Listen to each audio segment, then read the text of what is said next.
आज मेरे चेहरे पर बहुत आनंद और खुशी है। आज मेरा सौभाग्य का दिन प्रारंभ होने जा रहा है।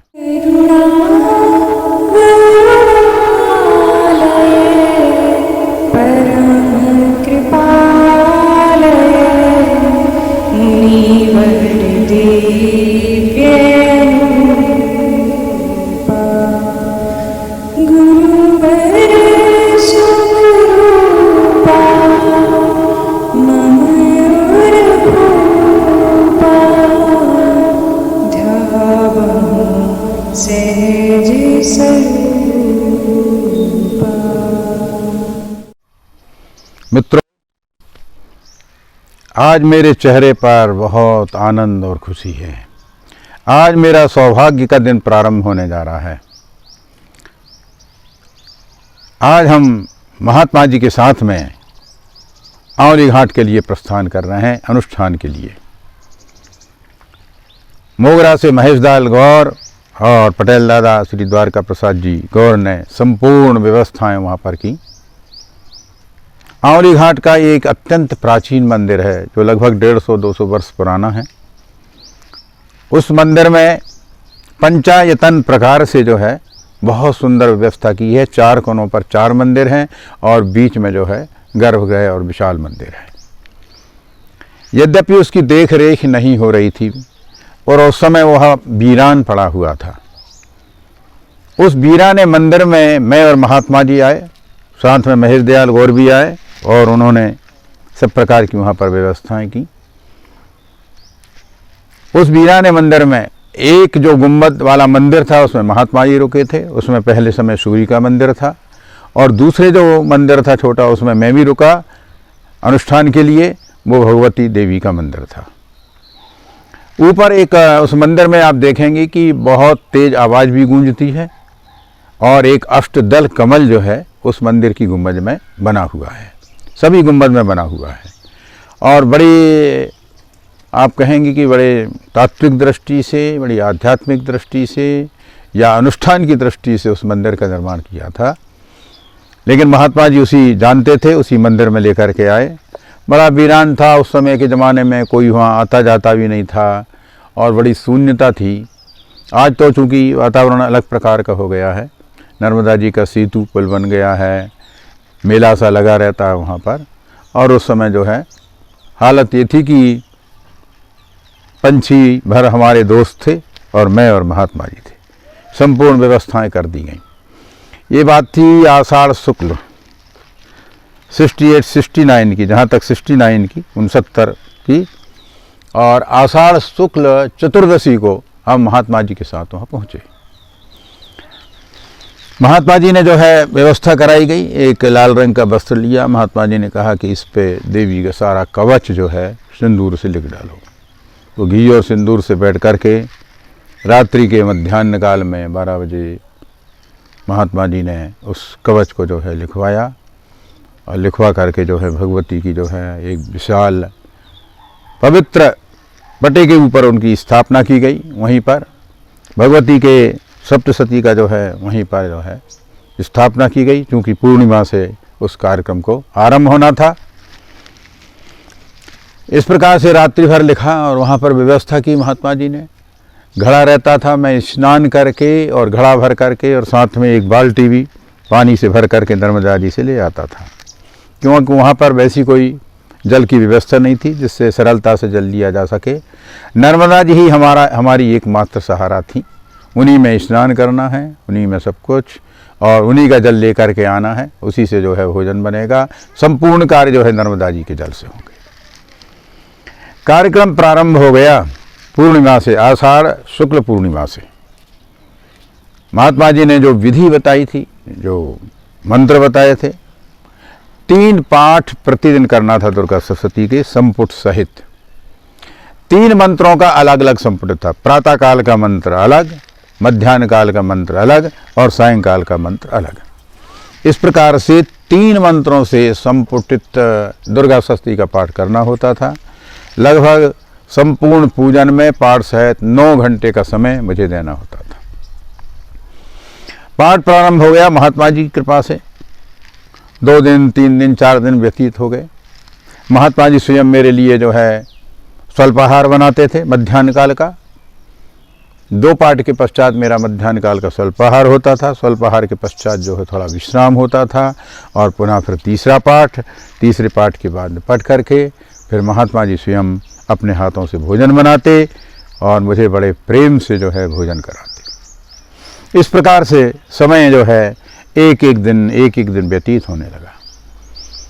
जब मैं पाठ करता तो मेरा मन जो है इधर उधर भटकता था, कहीं इधर जा कहीं उधर जा। जानते ही कि मन ही जो है संकल्प विकल्पात्मकम मनः, मन तो संकल्प विकल्प करता ही है। मैंने महात्मा जी से निवेदन किया कि महात्मा जी मेरा मन जो है बहुत इधर भटकता है, आप कुछ उपाय करिए। महात्मा जी ने कहा भगवान देखते हैं, मन की तो क्रिया ही वैसी है, लेकिन फिर भी मैं आपके लिए कुछ करूँगा ताकि तुम्हारा मन इधर उधर ना भटके और भगवती के पाठ में जो है लगा रहे।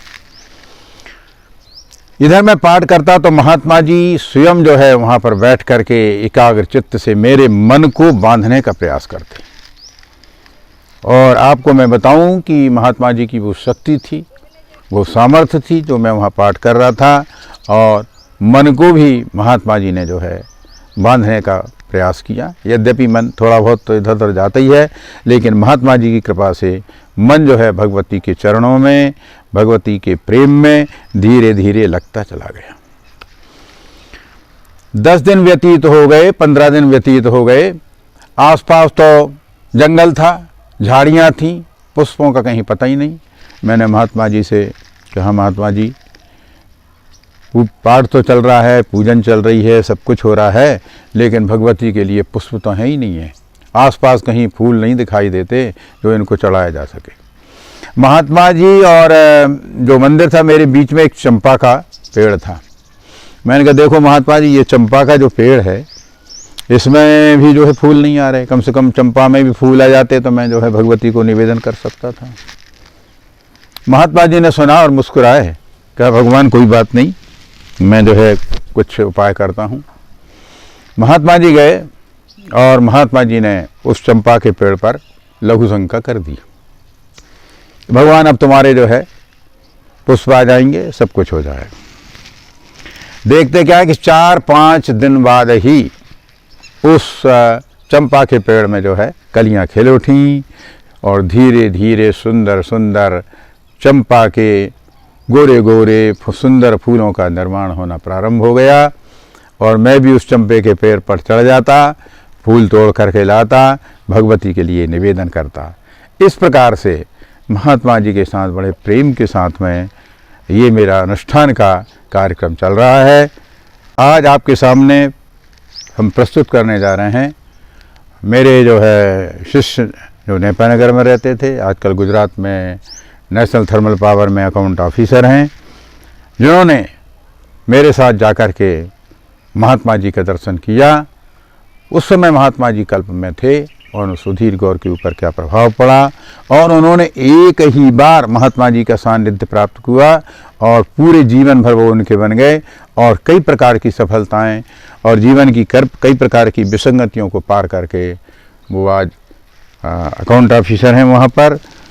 उनके ही शब्दों से आप जो है लाभान्वित होंगे, तो उनसे मिलिए। दीजिए प्रस्तुत हैं श्री सुधीर कुमार गौर।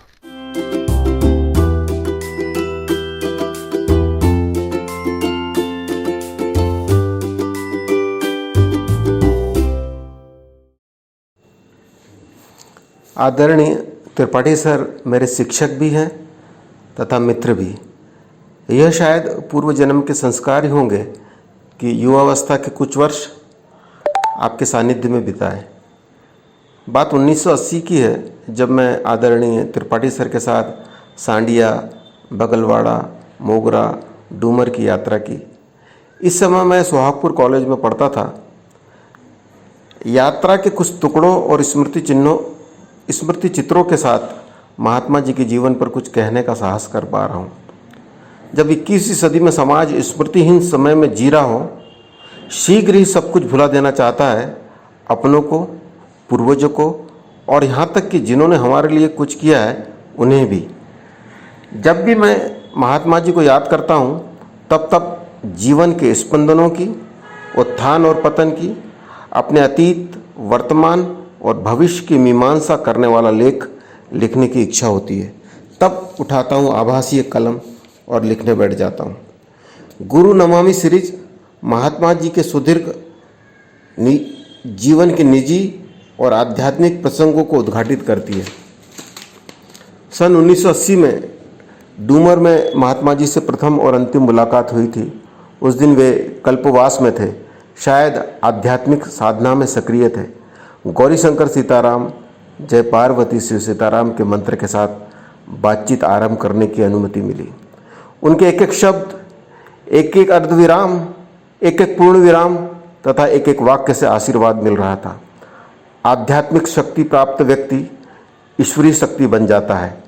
शास्त्र में उल्लेख भी है, अहम ब्रह्मास्मि, अर्थात मैं ही ब्रह्म हूँ। जीवन का ब्रह्मबोध ही भक्ति है। आध्यात्मिक जीवन एक ऐसी नाव है जो ईश्वरीय ज्ञान से भरी होती है। यह नाव जीवन के उत्थान और पतन के थपेड़ों से हिलेगी डुलेगी जरूर, पर डूबेगी नहीं। यह मझदार को जरूर पार कराएगी। उसकी पतवार उस माझी के हाथ में रहती है जो जगत का पालनहार है। सांसारिक व्याधियों में अक्सर ईश्वर, महात्मा और गुरुजन याद आते हैं। मैं भी इससे अछूता नहीं हूँ। मेरे एनटीपीसी की सर्विस हो या बच्चों की शिक्षा या उनका विवाह, हर परिस्थिति में मैंने महात्मा जी को याद किया और मुझे उनका स्नेह और आशीर्वाद मिला। हर कार्य निर्विघ्न संपन्न हुए। जब भी मैंने मांगा मेरी अंजूरी भर गई। आज मानव जाति संकट के दौर से गुजर रही है। अभी संकट टला नहीं है। मैं प्रार्थना करता हूँ यह खतरा टल जाए और यह धरती फिर से स्वस्थ और समृद्ध बने। आज संस्कृति रूपी समुद्र की लहरों को देखता हूँ तो उसमें जहर बहता हुआ दिखलाई पड़ता है। प्रार्थना करता हूँ यह जहर अमृत बन जाए। आदरणीय त्रिपाठी सर तथा उनकी टीम को बहुत बहुत धन्यवाद कि आपके कारण महात्मा जी को और अधिक जानने और समझने का अवसर मिला। आपको साधुवाद। जय हिंद, जय भारती। मित्रों, आपको यदि वीडियो पसंद आया है तो लाइक करें, सब्सक्राइब करें, मित्रों से शेयर करें, कमेंट्स करके अपने विचार प्रस्तुत करें। हर हर नर्मदे हर के थे तो एक नाखून जाकर के महात्मा जी की पिंडली में पैर में लग गया। पैर में लग जाने के कारण वहाँ से थोड़े सी खून भी, रक्त भी आना शुरू हो गया।